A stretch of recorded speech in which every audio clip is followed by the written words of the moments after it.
بسم الله الرحمن الرحيم. السلام عليكم ورحمة الله وبركاته. إن الحمد لله نحمده ونستعينه ونستغفره ونعوذ بالله من شرور أنفسنا ومن سيئات أعمالنا. من يهده الله فلا مضل له ومن يضلل فلا هادي له.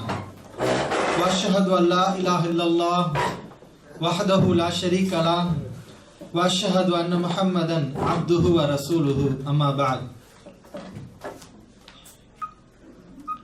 يا أيها الناس اتقوا ربكم الذي خلقكم من نفس واحدة وخلق منها زوجها وبث منهما رجالا كثيرا ونساء واتقوا الله الذي تساءلون به والأرحام إن الله كان عليكم رقيبا.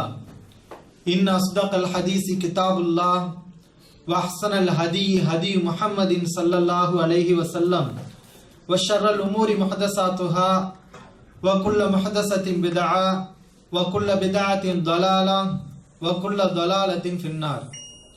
பேரன்பிற்கும் பெருமதிப்பிற்கும் உரிய எல்லாம் வல்ல அல்லாஹ்வின் நல்லடியார்களே, வல்ல ரஹ்மானின் வெற்றா பெருங்கருணை நம் உயிரிலும் மேலான இறை தூதர் நபி ஸல்லல்லாஹு அலைஹி வஸல்லம் அவர்கள் மீதும் அவர்களுடைய அன்பு தோழர்கள் தோழியர்கள் மற்றும் அல்லாஹுடைய இந்த மார்க்கத்தை நம்பி அதற்காக பாடுபட்ட நல்லோர்கள், குறிப்பாக மார்க்கத்தை அறிந்து கொள்ள வேண்டும் என்ற நல்லெண்ணத்தில் நம்முடைய நேரத்தை இதற்காக ஒதுக்கி இங்கே சங்கமித்திருக்கின்ற நம் அனைவர்கள் மீதும் என்றென்று உண்டாகட்டுமாக.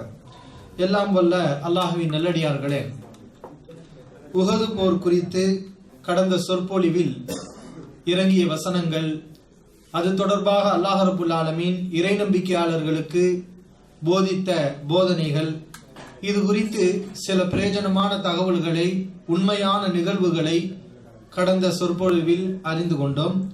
இன்ஷா அல்லாஹ் இன்றைய உரையில் உஹது போரில் சஹாபாக்களுடைய தியாகங்கள் எப்படி இருந்தது என்பதை பற்றி நாம் இன்ஷா அல்லாஹ் அறிந்து கொள்ள இருக்கிறோம். அன்பான சகோதரர்களே, அல்லாஹ்வின் நல்லடியார்களே, உஹது போர்க்களத்தில் முஸ்லிம்களுடைய தரப்பில் கிட்டத்தட்ட 70 சஹாபாக்கள் காஃபிர்களால் கொல்லப்பட்டார்கள். 70 சஹாபாக்கள். 70 சஹாபாக்களில் 64 நபர்கள் அன்சாரிகள். 64 சஹாபாக்கள் அன்சாரிகள், 6 சஹாபாக்கள் முஹாஜிர்கள். அன்சாரிகளுடைய பங்களிப்பு இந்த போர்க்களத்தில் எந்த அளவுக்கு மிகைத்திருக்கிறது என்று பாருங்கள். 64 முஹாஜிர்கள், 64 அன்சாரிகள், 6 முஹாஜிரின்கள். ரசூலுல்லாஹி ஸல்லல்லாஹு அலைஹி வஸல்லம் அவர்கள் இந்த போர்க்களத்தில் ஒரு கட்டத்தில் அன்சாரிகளுடைய பங்களிப்பு அதிகமாக இருப்பதை நினைத்து சந்தோஷப்பட்டு, முஹாஜிர்களுடைய பங்களிப்பு குறைவாக இருக்கிறதே, முஹாஜிர்களுடைய பங்களிப்பும் அதிகமாக இருந்தது, ஆனால் இயல்பாக முஹாஜிர்கள் இதை தவிர்க்க வேண்டும் என்று நினைத்து தங்களுடைய பங்களிப்பை குறைக்கவில்லை. ஆனால் ரசூலுல்லாஹி ஸல்லல்லாஹு அலைஹி அவர்கள் முஹாஜிர்களுடைய பங்களிப்பு அன்சாரிகளுடைய பங்களிப்பு அளவுக்கு இல்லையே என்று ஒரு நேரத்தில் ஒரு கட்டத்தில் வருத்தப்பட்டது உண்டு. ஒரு முறை ரசூலுல்லாஹி ஸல்லல்லாஹு அலைஹி அவர்கள் இந்த உஹது போர்க்களத்திலே காஃபிர்கள் நபி அவர்களை சூழ்ந்த நேரத்தில் மொத்தம் 9 சஹாபாக்கள் மட்டுமே ரசூலுல்லாஹி ஸல்லல்லாஹு அலைஹி அவர்களை சுற்றி நின்று நபி அவர்களை பாதுகாத்தார்கள். அந்த 9 நபர்களில் 7 நபர்கள் அன்சாரிகள், 2 நபர்கள் குறைஷிகள். காஃபிர்கள் நபி அவர்களை கொல்வதற்காக முன்னேறி வந்தபோது ஒவ்வொரு அன்சாரிகளாக அந்த காஃபிர்களை எதிர்கொண்டு போர்க்களத்திலே ஷஹீதானார்கள். கடைசியிலே அந்த 9 நபர்களில் 7 அன்சாரிகள் முழுவதும் அவர்கள் அனைவருமே போர்க்களத்திலே கொல்லப்பட்ட போது நபி அவர்களோடு இருந்த 2 குறைஷிகள் மட்டுமே எஞ்சி இருந்தார்கள். அந்த சந்தர்ப்பத்தில் ரசூலுல்லாஹி ஸல்லல்லாஹு அலைஹி வஸல்லம் அவர்கள் தங்களுடைய மனதிலிருந்து ஒரு வார்த்தையை அவர்கள் வெளிப்படுத்தினார்கள். மா அன்சஃப்னா அஸ்ஹாபனா, நம்மளுடைய நண்பர்கள் அன்சாரிகளுடைய தியாகத்தில் பாதி அளவுக்கு கூட நாம் பங்கெடுக்க முடியாமல் போயிற்றே, அவர்கள் பாதி அளவுக்கு கூட பங்கெடுக்க முடியாமல் போயிற்றே, 7 நபர்களும் எனக்காக அவர்கள் உயிரை தியாகம் செய்தார்கள் என்று ரசூலுல்லாஹி ஸல்லல்லாஹு அலைஹி அவர்கள் வருத்தப்பட்ட ஒரு நிகழ்வு இந்த உஹது போர்க்களத்திலே நடந்தேறியது. காஃபிர்கள் தரப்பில் முஸ்லிம்கள் கொலை செய்தது 22 நபர்கள். இதெல்லாம் போர்க்களத்தில் நடக்கக்கூடிய விஷயங்கள். 22 காஃபிர்கள் முஷ்ரிக்கீன்கள் போர்க்களத்திலே கொல்லப்பட்டார்கள். இந்த போர்க்களத்திலே கொல்லப்பட்ட 6 முஹாஜிர்களில் மிக முக்கியமான ஒரு சஹாபி ஹம்ஸத்து இப்னு அப்துல் முத்தலிப் ரலியல்லாஹு அன்ஹு அவர்கள். அப்துல் முத்தலிபுடைய மகனார் ஹம்ஸா ரலியல்லாஹு அன்ஹு அவர்கள் இந்த போர்க்களத்தில் கொல்லப்பட்டார்கள். இது முஸ்லிம்களுக்கு ஒரு பெரிய இழப்பு. ஹம்ஸா ரலியல்லாஹு அன்ஹு அவர்களை பொறுத்தவரை அவர்கள் மூலம் இஸ்லாம் வலுவடைந்தது, பலமானது. இஸ்லாம் பலவீனமாக இருந்த காலகட்டத்தில், முஸ்லிம்களுடைய கை ஓங்காத நிலையில் ஹம்ஸா ரலியல்லாஹு அன்ஹு அவர்கள் இஸ்லாத்தை தழுவி அவர்களுடைய இஸ்லாமின் மூலமாக இந்த மார்க்கத்துக்கு அல்லாஹ் ஒரு வலுவை சேர்த்தான். ரசூலுல்லாஹி ஸல்லல்லாஹு அலைஹி வஸல்லம் அவர்களுடைய தலையை அபூ ஜஹல் உடைத்தான். நபி அவருடைய தலையில் இருந்த ரத்தம் கொட்டியது. அந்த நேரத்தில் நபி அவர்களுடைய தந்தை, அதாவது சிறிய தந்தை ஹம்ஸா ரலியல்லாஹு அன்ஹு அவர்கள் ரசூலுல்லாஹி ஸல்லல்லாஹு அலைஹி அவர்களை பார்ப்பதற்காக வந்தார்கள். பார்த்தால் தலையில் ரத்தம் வடிகிறது. இதை பார்த்துவிட்டு அந்த ரோஷத்தில், அந்த இரக்க சிந்தனையில் அபூ ஜஹலை இடம் ஹம்ஸா ரலியல்லாஹு அன்ஹு அவர்கள் பதிலுக்கு அபூ ஜஹலுடைய தலையை உடைத்து காயப்படுத்தி விட்டு அஷ்ஹது அன் லா இலாஹ இல்லல்லாஹ் வ அன்ன முஹம்மதன் ரசூலுல்லாஹ், லா இலாஹ இல்லல்லாஹ் முஹம்மது ரசூலுல்லாஹ் என்று திருக்கலிமாவை மொழிந்தார்கள் ஹம்ஸா ரலியல்லாஹு அன்ஹு அவர்கள். அதன் பிறகு இஸ்லாத்துக்கு நிறைய சிறப்பு, ஒரு வலிமை. எந்த அளவுக்கு என்றால் ஹம்ஸா ரலியல்லாஹு அன்ஹு அவர்களை பொறுத்தவரை அவர் அசதுல்லாஹ், அல்லாஹ்வுடைய சிங்கம், அசது ரசூலுல்லாஹி ஸல்லல்லாஹு அலைஹி வஸல்லம், ரசூலுல்லாஹி ஸல்லல்லாஹு அலைஹி வஸல்லம் அவர்களுடைய சிங்கம் என்ற அளவுக்கு வரலாற்றிலே அவர்களுக்கு ஒரு நற்பெயர் வழங்கப்பட்டது. இஸ்லாத்துக்கு நிறைய உதவியாக இருந்தார்கள். குறிப்பாக உஹது போர்க்களத்துக்கு முந்தைய போர்க்களமான என்ன போர்க்களம்? பத்ர் போர்க்களம். அந்த பத்ர் போர்க்களத்திலே முதலில் களத்தில் இறங்கி எதிரிகளை வீழ்த்தடித்து எதிரிகளை திணறடிக்க செய்த ஒரு மிகப்பெரிய வீரர் ஹம்ஸா ரலியல்லாஹு அன்ஹு அவர்கள் இந்த உஹது போர்க்களத்திலே கொல்லப்படுகிறார்கள். கொஞ்சம் உங்களையும் சேர் இருக்குது, இந்த சேரையும் கொஞ்சம் எடுத்து போடுங்களேன். இங்க முன்னாடி இடம் இருக்குதான், பின்னாடி இருக்கக்கூடிய சோர்கள் கொஞ்சம் முன்னாடி வந்தீங்கன்னா வரக்கூடியவர்கள் பின்னாடி அமர்ந்து தருவாங்க.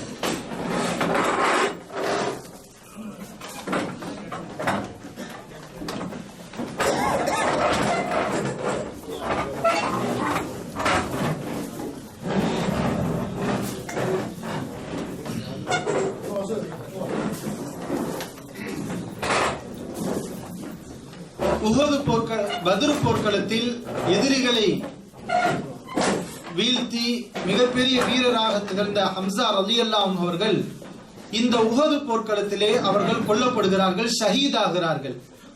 அவர்களுடைய மரணத்தை பொறுத்தவரை ஒரு திட்டமிட்ட சதியாக அவர்கள் கொலை செய்யப்பட்டார்கள். போர்க்களத்திலே எதார்ச்சையாக காஃபிர்களை எதிர்கொள்ளக்கூடிய நேரத்தில் முகத்துக்கு முகமாக நின்று அவர்களை காஃபிர்கள் கொல்லவில்லை. ஒரு சதி திட்டம் தீட்டி அந்த வீரர் கொலை செய்யப்படுகிறார், ஷஹீதாக்கப்படுகிறார்.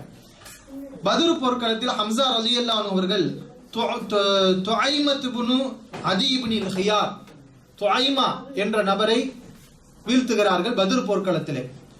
அந்த துஐமாவுடைய சகோதரர்கள் உபைதுல்லா இப்னு அதி அவர் என்ன செய்கிறார் என்றால், தன்னுடைய சகோதரனை கொன்ற ஹம்ஸாவை பழி தீர்க்க வேண்டும் என்று கங்கணம் கட்டிக்கொண்டு, என்னால் உஹது போர்க்களம் வரப்போகிறது, பத்ர் போர்க்களத்திலே நம்முடைய சகோதரனை இந்த ஹம்ஸா கொலை செய்தார், இந்த ஹம்ஸாவை எப்படியாவது கொல்ல வேண்டும் என்ற சதியை உஹது போர்க்களம் நடப்பதற்கு முன்பாகவே அவருடைய சகோதரர் உபைதுல்லா இப்னு அதி என்ன செய்கிறார்? சதி திட்டம் தீட்டுகிறார். தன்னுடைய சிறிய தந்தை ஜுபைர் இப்னு முத்ஐம் அவர்களையும் உதவிக்கு அழைத்துக் கொண்டு கருப்பு நிற அடிமை, எகிப்து அடிமை வஹ்ஷி ரலியல்லாஹு அன்ஹு, இவங்கெல்லாம் பின்னாடி இஸ்லாத்தை ஏற்றுக்கொண்டார்கள். இந்த மூவருமே, எந்த மூவர்? இந்த சதி திட்டம் தீட்டிய உபைதுல்லா இப்னு அதி, அவருடைய சிறிய தந்தை ஜுபைர் இப்னு முத்ஐம், வஹ்ஷி, இந்த மூவருமே பின்னாடி இஸ்லாத்தை ஏற்றுக்கொண்டார்கள். ஆனால் உஹது போர்க்களம் நடப்பதற்கு முன்னால் ஹம்ஸா ரலியல்லாஹு அன்ஹு அவர்களை கொலை செய்வதற்காக சதி திட்டம் தீட்டியவர்கள் இந்த மூவர் தான். ஆக இந்த கருப்பு நிற அடிமையிடம் இந்த இருவரும் ஹம்ஸா என்னுடைய சகோதரனை கொலை செய்து விட்டார், அவரை பழி தீர்க்க வேண்டும் என்று அவர்கள் பேசுகிறார்கள். ஜுபைர் பின் முத்ஐம்ங்கிறவர் ஹம்ஸாவுடைய எஜமான். இந்த வஹ்ஷியுடைய எஜமான், வஹ்ஷிங்கிறது ஒரு அடிமை. அவர் ஜுபைர் பின் முத்தாயிம் ரலியல்லாஹு அன்ஹு அவர்களிடம் அடிமையாக இருந்தார். ஜுபைர் பின் முத்தாயிம் சொன்னார், என்னுடைய இந்த கோரிக்கையை நீ நிறைவேற்றினால், ஹம்சாவை கொலை செய்தால் நீ விடுதலை ஆவாய் என்று சொன்னவுடன், அடிமையா இருக்கிறவங்களுக்கு விடுதலை கடந்த எந்த அளவுக்கு அவங்க பாடுபடுவாங்க, அதுக்காக எவ்வளவு முயற்சி செய்வாங்க, அதுக்குரிய எல்லா பயிற்சிகளையும் எடுத்து சரியான அடிப்படையில் அனைத்து வகையான முயற்சிகளையும் செய்து வஹ்ஷி என்ன செய்கிறார், உஹது போர்க்களத்திலே ஹம்சா ரலியல்லாஹு அன்ஹு அவர்களை மட்டும் குறிவைக்கிறார். இப்படி ஒரு மனிதரை மட்டும் குறிவைத்தாருன்னா ஈஸியா என்ன செய்யலாம், வீழ்த்தலாம். அப்போ ஒரு பாறைக்கு பின்னால் நின்று ஒளிந்து கரெக்டாக குறிவைத்து ஈட்டியை தூக்கி வீசுகிறார். ஹம்சா ரலியல்லாஹு அன்ஹு அவருடைய மர்மஸ்தானத்திலே அந்த ஈட்டி பாய்கிறது. அந்த ஹதீஸிலே புகாரில் வருகிறது, வஹ்ஷி ரலியல்லாஹு அன்ஹு அவர்கள் தான் இந்த சம்பவத்தை விவரிக்கிறார்கள். புகாரில் 4072வது செய்தி, நான் எரிந்த ஈட்டி ஹம்சா ரலியல்லாஹு அன்ஹு அவர்களுடைய அந்த இடுப்புக்குள் மர்மஸ்தானத்தை தாண்டி அவர்களுடைய பின்பகுதியின் 2 பகுதிகளுக்கும் மத்தியில் வெளியே வந்து விட்டது. அந்த அளவுக்கு பலமான அடிப்படையில் அந்த ஈட்டியை இவர் பாய்ச்சுகிறார். ஹம்சா ரலியல்லாஹு அன்ஹு அவர்கள் அந்த போர்க்களத்திலே அவர்கள் கொல்லப்படுகிறார்கள். வஹ்ஷியும் என்ன செய்கிறார், விடுதலையாகிறார், ஷஹீதாக ஆகிறார்கள் ஹம்சா ரலியல்லாஹு அன்ஹு அவர்கள். ஆக இவ்வளவு பெரிய ஒரு தியாகம். இத்தோடு முஷ்ரிக்கீன்கள் ஹம்சா ரலியல்லாஹு அன்ஹு அவர்களை விட்டுவிடவில்லை, வெறி பிடித்து அலைந்தார்கள். எந்த அளவுக்கு என்றால், பத்ர் போர்க்களத்தில் தங்களுக்கு ஏற்பட்ட இழப்பு, அதற்கு முன்னால் ஒரு கூட்டத்தை நபி அவர்கள் அனுப்பினார்கள் அல்லவா, அதன் மூலம் ஏற்பட்ட இழப்பு, இதுக்கெல்லாம் பழி தீர்க்க வேண்டும் என்ற வெறியில் ஹம்சா ரலியல்லாஹு அன்ஹு அவர்கள் இறந்த பிறகும் கூட அவர்கள் மட்டுமல்ல, முஸ்லிம்கள் பல பேருடைய உடலை அப்படியே உறுப்புகளை எல்லாம் சிதைத்து உருக்குலைத்தார்கள். ஆனால் மக்கத்து காபிர்களிடம் இருந்த ஒரு பொதுவான நம்பிக்கை என்னவென்றால், ஒரு ஒழுங்குமுறை, போருடைய தர்மம், எதிரிகளை போர்க்களத்திலே வெட்டி வீழ்த்தலாம். ஆனால் கொன்ற பிறகு என்ன செய்யக்கூடாது, காதை இருக்கிறது, மூக்க வெட்டுறது, கண்ணை நோன்றது, உறுப்புகள் தெரியாதவர்களை குதறி போடுவது, இந்த வேலையை செய்யக்கூடாது என்று பொதுவாக போர்க்களத்தில் உள்ள தர்மமாக காபிர்கள் கூட அதை பேணி இருந்தார்கள். ஆனால் இந்த போர்க்களத்திலே அந்த தர்மத்தை காபிர்கள் மீறினார்கள். அந்த அளவுக்கு அவர்களுக்கு முஸ்லிம்கள் மீது குரோதம் இருந்ததுங்கிறத பார்க்கிறோம். ஹம்சா ரலியல்லாஹு அன்ஹு அவர்கள் இதற்கு பிறகு அவர்கள் இஸ்லாத்தை ஏற்றார்கள். அவர்களுக்கு ஒரு வைராக்கியம் ஏற்பட்டது, நபி அவர்களுடைய மன்னிப்பு. தன்னுடைய வஹ்ஷி ரலியல்லாஹு அன்ஹு அவர்கள் இஸ்லாத்தை ஏற்றுக்கொண்டார்கள். அவர்களுக்கு மனசிலே ஒரு சங்கடம், கவலை, நபி அவர்களுக்கு இப்படிப்பட்ட ஒரு இழப்பை நாம் ஏற்படுத்தி விட்டோமே. பிற்காலத்தில் தாய் வெற்றி கொள்ளப்பட்ட போது ரசூலுல்லாஹி ஸல்லல்லாஹு அலைஹி அவர்களை வஹ்ஷி ரலியல்லாஹு அன்ஹு அவர்கள் பார்க்க முன் வந்தார்கள். நபி அவர்கள் சொன்னார்கள், நீங்கள் தான் வஹ்ஷியா, நீங்கள் தான் ஹம்சாவை கொன்றீர்களா, தயவு செய்து எனக்கு முன்னால் நீங்கள் வராமல் இருக்க முடியுமா, உங்களை பார்க்கும் போதெல்லாம் எனக்கு ஹம்சா ரலியல்லாஹு அன்ஹு அவர்களுடைய ஞாபகம் வருகிறது என்று ரசூலுல்லாஹி ஸல்லல்லாஹு அலைஹி அவர்கள் வஹ்ஷி ரலியல்லாஹு அன்ஹு அவர்களிடத்தில் பணிவாக வேண்டிக் கொண்டார்கள். இதெல்லாம் வஹ்ஷி ரலியல்லாஹு அன்ஹு பார்த்தாங்க. இந்த மனிதருக்கு நம்ம எவ்வளவு பெரிய கொடுமையை செஞ்சிருக்கிறோம். ஒரு கொடூரமான முறையில அவருடைய சிறிய தந்தை, அவருக்கு பக்கபலமாக இருந்தவர், அன்புக்குரியவர், நேசத்துக்குரியவரை நாம் கொண்டிருக்கிறோம். ஆனால் நம்மிடத்தில் இவர் இவ்வளவு பணிவாக நடக்கிறாரே என்ற ஒரு அந்த நபி அவருடைய அஹ்லாக்கை பார்த்து விட்டு வஹ்ஷி ரலியல்லாஹு அன்ஹு அவர்கள் இஸ்லாத்தை தழுவினார்கள். அன்றைக்கு அவர்கள் முடிவெடுத்தார்கள், நபி அவர்களுக்கு ஒரு பெரிய இழப்பை நான் ஏற்படுத்தினேன், இதற்கு பகரமாக நபி அவர்களுக்கு நான் ஒரு நன்மையை செய்வேன் என்று சொல்லி என்ன செய்தார்கள். அதற்கு பிறகு முசைலமா என்ற ஒரு பொய்யன் தன்னை நபி என்று சொல்லிக் கொண்டு உருவானான். வஹ்ஷி ரலியல்லாஹு அன்ஹு அவர்கள் அவனை தேடி சென்று ஹம்சா ரலியல்லாஹு அன்ஹு அவர்களை எப்படி அவர்கள் வீழ்த்தினார்களோ அதே போல தன்னுடைய அந்த ஈட்டி எறியக்கூடிய திறமையை பயன்படுத்தி இஸ்லாத்தின் விரோதி, நபி அவர்களின் எதிரி, பொய்யன் முசைலமாவை அதே ஈட்டியால் எரிந்து அவனையும் வீழ்த்தினார்கள்ங்கிறத பார்க்கிறோம். ஆக இஸ்லாத்துக்கு இந்த வகையில் அவர்கள் ஒரு நன்மை செய்யக்கூடியவர்களாக மாறினார்கள். இந்த சதி திட்டம் தீட்டிய ஜுபைர் பின் முத்தாயிம், உபைதுல்லா இப்னு அதி அவர்களும் இஸ்லாத்தை ஏற்றுக்கொண்டார்கள். இதெல்லாம் நமக்கு பார்க்கும்போது என்ன தெரிகிறது, ரசூலுல்லாஹி ஸல்லல்லாஹு அலைஹி அவர்கள் சொன்ன ஒரு ஹதீஸ் நமக்கு ஞாபகம் வருகிறது. புகாரியில் பதிவு செய்யப்பட்டிருக்கிறது.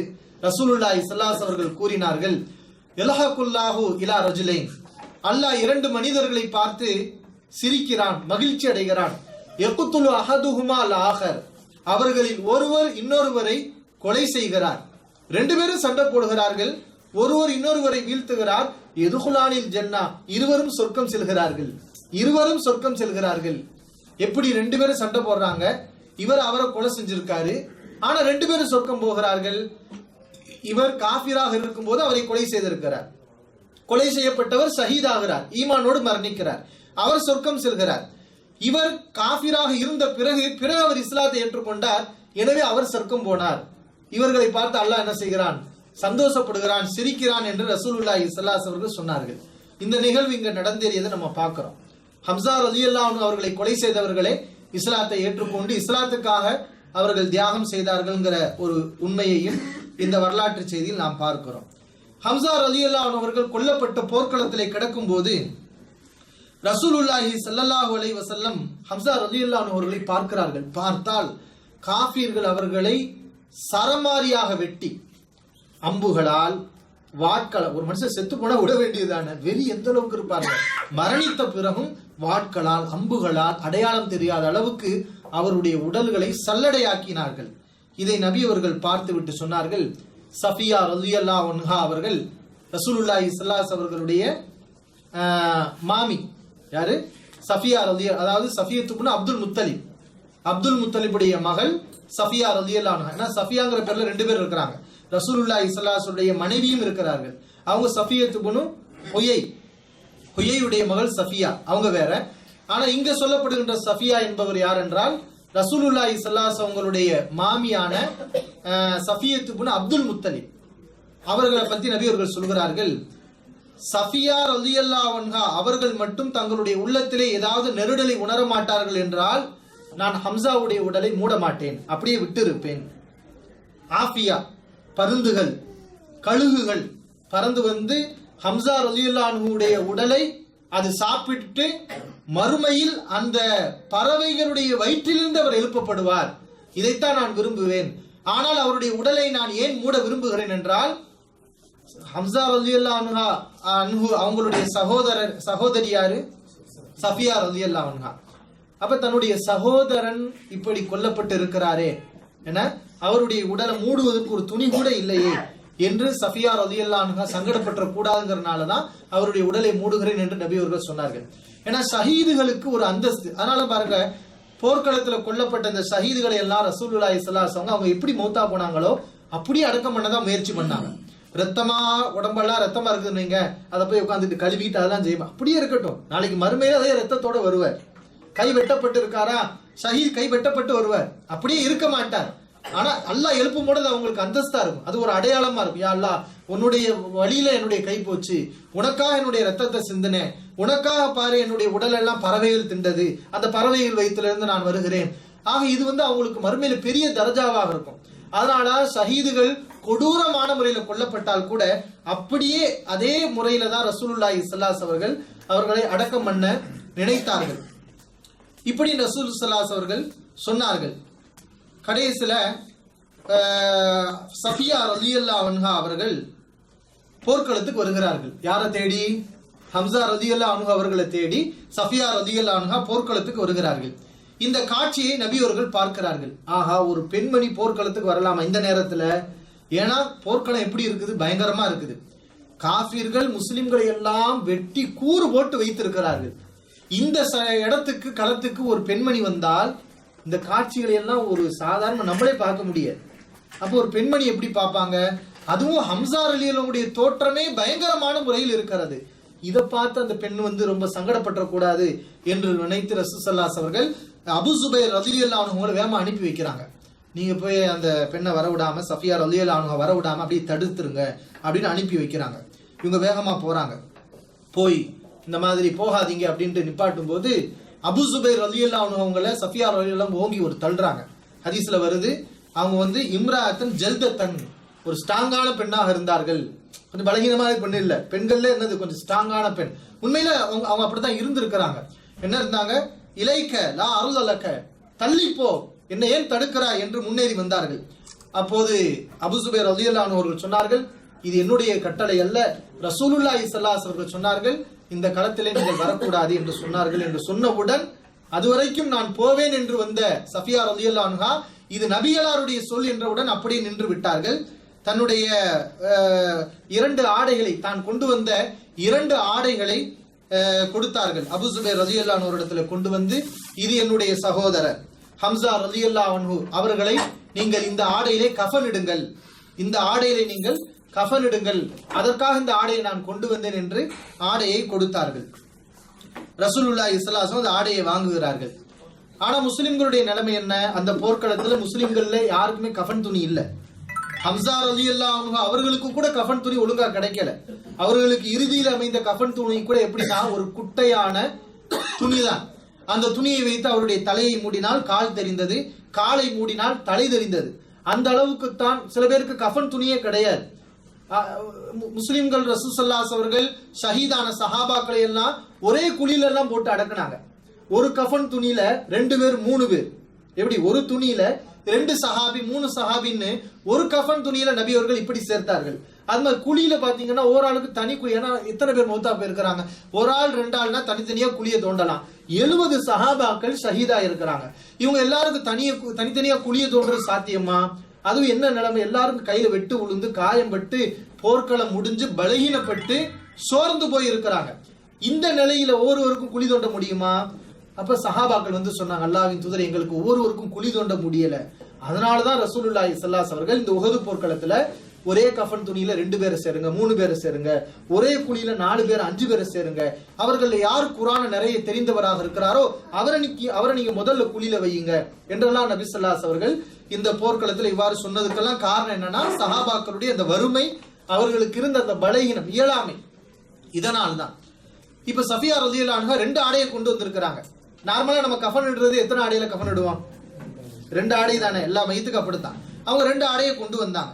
ஆனா சஹாபாக்கள் ஹம்சா ரலியல்லாஹு அன்ஹு அவங்கள கஃன் இடுவதற்காக அந்த 2 ஆடையை கொண்டு போகும்போது ஒரு அன்சாரியரை பார்க்கிறார்கள். அவர் ஒரு ஆடை கூட இல்லாமல் அவர் ஷஹீதாகி கிடக்கிறார். ஹதீஸ்ல இருக்கிறது, நாங்கள் அந்த அன்சாரியை விட்டுவிட்டு ஷஹீதாகி கிடக்கின்ற அந்த அன்சாரியை விட்டுவிட்டு ஹம்சாவுக்கு 2 ஆடைகளை நாங்கள் கஃனிட வெக்கப்பட்டோம். எப்படி எங்களால் முடியவில்லை.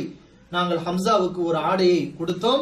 அந்த இறந்து போன ஷஹீதான அந்த அன்சாரி ஆடையை கஃனிட்டு நாங்கள் இருவரையும் அடக்கம் செய்தோம் என்பதையெல்லாம் ஹதீஸ்ல நம்ம பார்க்கிறோம். ஆக இந்த மாதிரியான சஃபியா ரலியல்லாஹு அன்ஹா அவங்கள அந்த பொறுமையை ஏத்துக்கிட்டாங்க. இதெல்லாம் அல்லாஹ்வுடைய ஏற்பாடு அப்படிங்கிறதுனால அவங்க என்ன செஞ்சாங்க, இதை ஏற்றுக்கொண்டார்கள். ஆக இது வந்து முஸ்லிம்களுக்கு ஒரு சந்தோஷம், ஒரு மகிழ்ச்சி.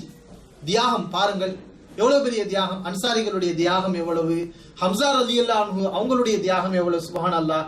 மர்மஸ்தானத்துல ஏன்னா அம்பு ஈட்டியை எரிஞ்சு அது பின்புறமாக வருகின்ற அளவுக்குனா அவங்களுடைய வேதனையை நம்முடைய வாயால வர்ணிக்க முடியுமா சகோதரர்களே? ஆனா அதெல்லாம் அவங்க சகிச்சுக்கிட்டாங்க. இதெல்லாம் கதையும் அல்ல, கற்பனையும் அல்ல. ஒரு பெண் சஃபியா ரலியல்லாஹு அன்ஹா தன்னுடைய சகோதரன் இப்படி கொல்லப்பட்டு கிடக்கிறத பார்க்கும்போது, எப்படி உறுப்புகள்லாம் சிதைக்கப்பட்டு கொல்லப்பட்டு கிடக்கிறத பார்க்கும்போது அவங்களுடைய மனம் எப்படி இருக்கும்? ஆனா அதெல்லாம் அவங்க சகிச்சுக்கிட்டாங்க. அல்லாஹ்வுடைய மார்க்கத்துக்காக என்று அவர்கள் இதை பொருந்தி கொண்டார்கள். இதுதான் சஹாபாக்களுடைய தியாகம். இது பாத்தீங்கன்னா சுப்ஹானல்லாஹ், உஹது போர்க்களத்துல சஹாபாக்களுடைய தியாகங்கள் மலிந்து கிடக்கிறது. இது மாதிரி அந்த 6 முஹாஜிர்கள் கொல்லப்பட்டார்கள் நம்ம சொன்னோம்ல. எத்தனை முஹாஜிர்கள்? 6 முஹாஜிர்கள், 64 அன்சாரிகள். அந்த 6 முஹாஜிர்கள்ல ஹம்சா ரலியல்லாஹு அன்ஹு அவர்களுக்கு அடுத்து ஒரு முக்கியமான ஒரு சஹாபி யாருன்னா, முஹாஜிராக இருந்தவர்கள் அப்துல்லா இப்னு ஜஹ்ஷ் ரலியல்லாஹு அன்ஹு அவர்கள். அப்துல்லா இப்னு ஜஹ்ஷ் ரலியல்லாஹு அன்ஹு அவர்கள். இவர்களை பற்றி நம்ம ஏற்கனவே நம்ம பேசியிருக்கோம். பத்ர் போர்க்களத்தை பத்தி பேசும்போது நம்ம சொன்னோம். இந்த பத்ர் போர்க்களம் நடக்கிறதுக்கு முன்னால் ஒரு சிறு குழுவை ரசூலுல்லாஹி ஸல்லல்லாஹு அலைஹி வஸல்லம் அனுப்பினார்கள் அல்லவா? அந்த சிறு குழு இந்த புனித மாதத்துல என்ன செஞ்சாங்க, மக்கத்து குறைஷிகளுடைய வணிக கூட்டத்தை சில பேர் கொலை செய்தார்கள், சில பேர் கைதிகளாக பிடித்தார்கள். பிறகு சட்டம் தெரியாமல் வந்தார்கள். அப்புறம் அல்லாஹ் என்ன செய்தான், அவர்களுக்கு எப்படி நடந்து கொள்ள வேண்டும்ங்கிற ஒழுங்குமுறையை சொன்னான். இதை பற்றி நம்ம விரிவாக பத்ர் போர்க்களத்தை பத்தி பேசும்போது நம்ம சொன்னோம். அந்த கூட்டத்துக்கு, அந்த சிறு கூட்டத்துக்கு அமீராக நியமிக்கப்பட்டவர் தான் யாரு? அப்துல்லா இப்னு ஜஹ்ஷ் ரலியல்லாஹு அன்ஹு அவர்கள். அதனாலதான் அவங்களுக்குள்ள ஒரு சிறப்பு என்ன தெரியுமா? ஃபகான அவ்வல் அமீரின் உம்மீர ஃபில் இஸ்லாம். இஸ்லாமிய மார்க்கத்தில் இஸ்லாத்துக்கு வந்த பிறகு முதல் நியமிக்கப்பட்ட அமீராக இருந்தவர்கள் யார்? அப்துல்லா இப்னு ஜஹ்ஷ், முதல் அமீர். இது அவங்களுக்கு கிடைத்த ஒரு சிறப்பு. அப்துல்லா இப்னு ஜஹ்ஷ் ரலியல்லாஹு அன்ஹு அவர்கள் இந்த போர்க்களத்திலே ஷஹீதாகிறார்கள். இந்த அப்துல்லா இப்னு ஜஹ்ஷ் அவர்கள் பத்ர் போர்க்களத்திலையும் கலந்து கொண்டார்களா இல்லையா? நம்ம ஏற்கனவே சொன்னோம். ஒரு சஹாபி ஒரு கருத்து சொன்னார். கைதிகளாக பிடிக்கப்பட்ட பத்ருவாசிகளை காஃபிர்களை என்ன செய்வதுன்னு கருத்து கேட்கும்போது ஒரு சஹாபி கருத்து சொன்னார். நோவினை பண்ணாங்க, நம்மள ஊரை விட்டு விரட்டி இருக்கிறாங்க, நம்ம மனைவி மக்களை எல்லாம் விட்டு பிரிச்சிருக்கிறாங்க, இவர்கள் நம்ம சும்மா விடக்கூடாது, விறகு கட்டைகள் சூழ்ந்த பகுதியில் இவர்களை விட்டு அப்படியே நெருப்போடு கொளுத்தி விட வேண்டும் அப்படின்னு கருத்து சொன்னாங்க. அந்த கருத்து சொன்ன சஹாபி தான் யாரு? அப்துல்லா இப்னு ஜஹ்ஷ் ரலியல்லாஹு அன்ஹு. ஏன்னா அதை இங்க சொல்லி காட்டுறேன்னா அந்த ஈமானிய சிந்தனை. இவங்க குறைசிகள், எதிர் தரப்புல வந்திருக்கக்கூடியவங்களும் யாரு? குறைசிகள். ரத்த பந்த உறவு சொந்தக்காரர்களா இருக்கிறாங்க. ஆனால் அவங்களுக்கு அந்த சொந்த உறவு அன்பு அதெல்லாம் அவங்களுக்கு பெருசா தெரியல. ரசூலுல்லாஹ்வுக்கு நீங்க மாறு செய்றீங்களா? முஸ்லிம்களை அழிக்க வர்றீங்களா? எங்களுக்கு எதிராக நீங்க வர்றீங்களா? ஒரு அப்பாவி மக்கள் அநியாயமா கொள்ளுவீங்களா? அப்படிங்கிற அந்த ஒரு ரோசத்துலதான் என்ன மாதிரியான கருத்துக்களை சொன்னாங்க. இந்த மாதிரியான கருத்துக்களை கூட சொன்னாங்க. அப்ப அல்லாஹ்வுடைய மார்க்கத்தின் உள்ள அன்பு அவர்களிடத்தில் மிகைத்திருந்தது. இப்படிப்பட்ட ஒரு சஹாபி, இந்த சஹாபி ரலியல்லாஹு அன்ஹு அவர்கள் இந்த போர்க்களத்திலே ஷஹீதாகிறார்கள். அவர்களுடைய ஷஹாதத் உண்மையிலே நம்மெல்லாம் வியக்கத்தக்கக்கூடிய வகையில தான் இருந்தது. அவங்களாம் ஷஹீதாக வேண்டும் என்று விரும்பினார்கள். நபி அவர்கள் சொல்கிறார்கள் அல்லவா, ஒரு மனிதன் ஷஹாதத்தை அல்லாஹ்விடத்தில் கேட்டால் ஷஹாதத்தாக வேண்டும் என்ற நியத் அவனுக்கு இருந்தால் அவன் ஷஹீத் ஆகிறானா இல்லையோ, ஆனால் அந்த நியத் அவனுக்கு இருந்தால் அவன் படுத்த படுக்கையிலே மரணித்தாலும் அல்லாஹ் அவனுக்கு ஷஹீதுடைய அந்தஸ்தை வழங்குவான் என்று ரசூலுல்லாஹி ஸல்லல்லாஹு அலைஹி அவர்கள் சொன்னார்கள். ஆக நம்மளா ஷஹாதத்தை விரும்பணும். ஷஹாதத்துல என்ன? யா அல்லாஹ், உனக்காக என்னுடைய உயிரை நான் தியாகம் செய்யக்கூடிய ஒரு நிலை வந்தாலும் நான் தியாகம் செய்வேன். என்னுடைய உயிர் எனக்கு பெரிதல்ல, நீதான் எனக்கு பெரிது என்று நாம் அந்த ஷஹாதத்தை விரும்பக்கூடியவர்களாக இருக்கணும். அதுக்குரிய சூழல் வரும்போது நம்ம அதுக்கு தயாராக இருக்கணும். அந்த சூழல் வராமல் நாம என்ன செய்யக்கூடாது? மரணிக்க ஆசைப்படக்கூடாது. இதை நபி அவர்கள் சொல்லியிருக்கிறார். இந்த அடிப்படையில் ஷஹாதத்தை எதிர்பார்த்து கொண்டிருந்து ஷஹாதத்தாக வேண்டும், ஷஹீத் ஆக வேண்டும் என்று தொடிதிடித்த ஒரு சஹாபி தான் அப்துல்லா இப்னு ஜஹ்ஷ் ரலியல்லாஹு அன்ஹு அவர்கள். அல்லாஹ்விடத்தில் துவா செய்தார்கள். ஹதீஸிலே வருகிறது, அவர்கள் துவா செய்கிறார்கள். என்ன துவா என்று பாருங்கள். யா ரப்பி, என் இறைவா, நாளைக்கு நாங்கள் எதிரிகளை சந்திக்க இருக்கிறோம். ஒரு எதிரியை எனக்கு சந்திக்க வாய்ப்பை நீ ஏற்படுத்து. அந்த எதிரி முரடனாக இருக்க வேண்டும், சாதாரண ஆளாக இருக்கக்கூடாது, முரடனாக இருக்க வேண்டும், வலிமை உள்ளவனாக இருக்க வேண்டும், ஆற்றல் உள்ளவனாக இருக்க வேண்டும். அந்த எதிரியோடு நான் சண்டையிட வேண்டும், அவன் என்னுடன் சண்டையிட வேண்டும். பிறகு அவனை நான் வெற்றி கொண்டு அந்த இணை வைப்பாளனை நான் கொல்ல வேண்டும். இந்த ஒரு வாய்ப்பு எனக்கு கொடு என்று அல்லாஹ்விடத்தில் துவா செய்கிறார். இது பரவலாக நம்ம எல்லாரும் கேட்கக்கூடிய விஷயம்தான். போர்க்களத்தில் நான் போகணும், எதிரி என்ன செய்யணும்? வீழ்த்தணும், நான் ஜெயிக்கணும், இது எல்லாரும் ஆசைப்படுவோம். ஆனால் அந்த சஹாபி இதோடு தன்னுடைய துவாவை அவர்கள் முடிக்கவில்லை. அதற்கு பிறகு அவர் அடுத்து இன்னொரு துவாவை கேட்கிறார். பாருங்கள், யா அல்லாஹ், அதுபோல் ஒரு முரடான கடுமையாக போரிடக்கூடிய ஆற்றல் மிக்க ஒரு எதிரியை போர்க்களத்தில் நான் சந்திக்க வேண்டும். அவன் என்னிடத்திலே போரிட வேண்டும். சும்மையா ஹுதுனி, பிறகு அவன் என்னை பிடிக்க வேண்டும். அன்ஃபி வ உதுனி, என்னை பிடித்து என்னுடைய மூக்கையும் என்னுடைய காதையும் அவன் அறுக்க வேண்டும். அல்லாஹ்விடத்தில் எதை கேட்கிறார்? அல்லாஹ்விடத்தில் என்ன கேட்கிறார்? நான் ஷஹீதாக வேண்டும். ஷஹீதானால் பத்தாது, என்னை அந்த எதிரி எவ்வாறு கொள்ள வேண்டும்? என்னுடைய மூக்கை அவன் அறுக்க வேண்டும், என்னுடைய காதை அவர் அறுக்க வேண்டும். ஃபைதா லகைதுக கதன், இவ்வாறு நான் இறந்து ஷஹீதான பிறகு நான் மறுமை நாளில் உன்னை சந்திக்கும் போது நீ என்னை பார்த்து கேட்பாய், யா அப்தல்லா, என்னுடைய அடிமையே, ஃபீம யுஜ்தஉ அன்ஃபுக வ உதுனுக, உன்னுடைய காதும் மூக்கும் யாருக்காக அறுக்கப்பட்டது, யாருக்காக உன்னுடைய உறுப்புகள் உருக்குலைக்கப்பட்டது என்று நீ என்னிடத்தில் கேட்பாய். அப்போது நான் சொல்லுவேன், ஃபீக வ ஃபீ ரசூலிக, உனக்காகவும் உன்னுடைய தூதருக்காகவும் தான் யா அல்லாஹ் நான் இதை இழந்தேன் என்று சொல்வேன். அப்போது நீ சொல்வாய், சதக்த, நீ உண்மை சொல்லிவிட்டாய் என்று சொல்வாய் என்று அல்லாஹ்விடத்திலே இதை துவா செய்கிறார். இந்த துவா எப்போ நடக்கிறது? உஹது போர்க்களத்திலே முந்தைய நாள் நடக்கிறது. அவர் கேட்ட மாதிரி அல்லாஹ் ரப்புல் ஆலமீன் அவருடைய துவாவை கபூலாக்கினான். ஏனென்றால் அல்லாஹ் திருமறை குர்ஆனில் சொல்கிறான் அல்லவா, இந்த உஹது போர்க்களத்தை சொல்லும்போது, வயத்தஹித மின்குமு ஷுஹதா, அல்லாஹ் இந்த போர்க்களத்தின் மூலம் உங்களிடமிருந்து ஷஹீதுகளை எடுக்க நாடுகிறான். அல்லாஹ் இந்த போர்க்களத்தில் உங்களுக்கு இப்படி ஒரு பின்னடைவு ஏற்பட்டது உண்மைதான், இது அல்லாஹ்வுடைய நாட்டத்தால் நடந்ததுதான். ஏன் அல்லாஹ் இவ்வாறு நடத்தி காட்டினான்? உங்களிலிருந்து ஷஹீதுகளை அல்லாஹ் எடுக்க நாடுகிறான். அந்த ஷஹீதுகளில் ஒருவர் தான், அல்லாஹ் எடுக்க நாடிய ஒரு ஷஹீதுகளில் ஒருவர் தான் அப்துல்லா இப்னு ஜஹ்ஷ் ரலியல்லாஹு அன்ஹு அவர்கள். அவர்கள் செய்த துவாவை போல அல்லாஹ் ரப்புல் ஆலமீன் அவர் போர்க்களத்திலே போகிறார், எதிரிகளை வீழ்த்துகிறார், எதிரிகளால் அவர் வீழ்த்தப்படுகிறார். அதே மாதிரி எந்த அளவுக்கு ஹதீஸ்களில் வருகிறது, இந்த ஹதீஸை அறிவிக்கக்கூடிய சஅத் இப்னு அபி வக்காஸ் ரலியல்லாஹு அன்ஹு அவர்கள் சொல்கிறார்கள், உஹது போர்க்களத்தில் நான் கண்டேன் அப்துல்லா இப்னு ஜஹ்ஷ் ரலியல்லாஹு அன்ஹுடைய மூக்கும் காதும் ஒரு கயிற்றிலே தொங்க விடப்பட்டிருந்தது. எந்த அளவுக்கு காஃபிர்கள் அதை தனியாக அறுத்து கயிற்றிலே அதை தொங்க விட்டிருந்தார்கள், இதை நான் கண்டேன் என்று அவர்கள் சொல்வதை நம்ம பார்க்குறோம். ஆக இப்படிப்பட்ட ஒரு தியாகம் இந்த போர்க்களத்திலே அவர்கள் செய்தார்கள். அதுபோல சஹாபாக்கள், இன்னொரு முக்கியமான ஒரு சஹாபி யாருன்னு பார்த்தீங்கன்னா அம்ர் இப்னு முஸாப் பின் உமைர், அவர்களும் ஒரு முஹாஜிர் தான். முஸாப் பின் உமைர் ரலியல்லாஹு அன்ஹு அவர்கள், அவர் ஒரு முஹாஜிர். முஸாப் பின் உமைர் ரலியல்லாஹு அன்ஹு அவர்களை பொறுத்தவரை நம் பரவலாக கேள்விப்பட்டிருப்போம், அவர் நல்ல செல்வ செழிப்பாளர், யார், காசு பணம் உள்ளவர். அவருடைய தாய் தந்தைக்கு அன்பான குழந்தை, ஆசை உள்ள குழந்தை, நெருக்கத்துக்குரிய குழந்தை. குழந்தைகளில் ரொம்ப விரும்புவாங்கல்ல, 4 பிள்ளை இருக்குன்னா 4 பிள்ளையில் ஒரு குழந்தை மேலே நமக்கு அளவு கடந்த அன்பு இருக்கும் அல்லவா, அந்த அளவு கடந்த அன்புக்குரிய ஒரு குழந்தை தான் முஸாப் பின் உமைர். பெற்றோர்கள் அவருக்கு நல்ல சுவையான உணவை கொடுப்பாங்க. அவர் உடுத்துகிற ஆடைகள் மெல்லிய ஆடை, அது மாதிரி மக்காவாசிகள் யாருமே உடுத்த மாட்டாங்க. அந்த மாதிரி பெரிய பணக்காரங்க கோடீஸ்வரர்கள் தான் உடுத்துவாங்க மெல்லிய ஆடை. அவர் போடக்கூடிய அத்தர்கள் மக்கா தெருவில் போனால் அந்த அளவுக்கு நறுமணம் கவலும். அப்படியெல்லாம் வளர்ந்த ஒரு குழந்தை, அப்படியே பார்க்க செக்கச்சவேன்னு இருப்பார். நம்ம இப்படி வளர்த்தா எப்படி இருப்பார், செக்கச்சவேன்னு இருப்பார். ஆனால் அவருடைய உள்ளத்தில் இஸ்லாம் நுழைந்தது. பெற்றோர்களை தியாகம் செய்தார், அருமையான உணவை தியாகம் செய்தார், சொத்து பத்துகளை தியாகம் செய்தார். பெற்றோர்கள் அவரை அடக்கி பார்த்தார்கள், முடியவில்லை. கடைசி சொந்த ஊரை விட்டு அனைத்தையும் விட்டுவிட்டு ஹபஷாவுக்கு ஓடினார். முதலாவது ஹிஜ்ரத் அபிசீனியாவுக்கு ஹிஜ்ரத் செய்து போனார். பிறகு அங்கிருந்து 2வது ஹிஜ்ரத், நபி அவர்கள் மதீனாவுக்கு போனவுடன் மதீனாவுக்கு ஹிஜ்ரத் வந்தார். ரசூலுல்லாஹி ஸல்லல்லாஹு அலைஹி வஸல்லம் மதீனாவுக்கு அனுப்பி வச்சாங்க. யாரை? முஸாப் பின் உமைர் ரலியல்லாஹு அன்ஹு அவர்கள். முஸாப் பின் உமைர் அவர்கள் இந்த அளவுக்கு தியாகம் பண்ணியவர்கள். அவங்க இஸ்லாத்துக்கு வந்த பிறகு அவங்களுடைய தோற்றம் ஹதீஸில் இருக்கிறது.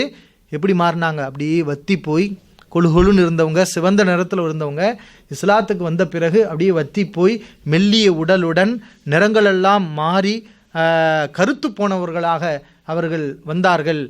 இன்னும் ஆனால் அவங்களுடைய இல்மெல்லாம் பார்த்தீங்கன்னா காரி, ரசூலுல்லாஹி ஸல்லல்லாஹு அலைஹி வஸல்லம் உருவாக்கிய குர்ஆனை முழுமையாக மனனமிட்ட காரிகளில் ஒரு மிக முக்கியமான காரி தான் யார்?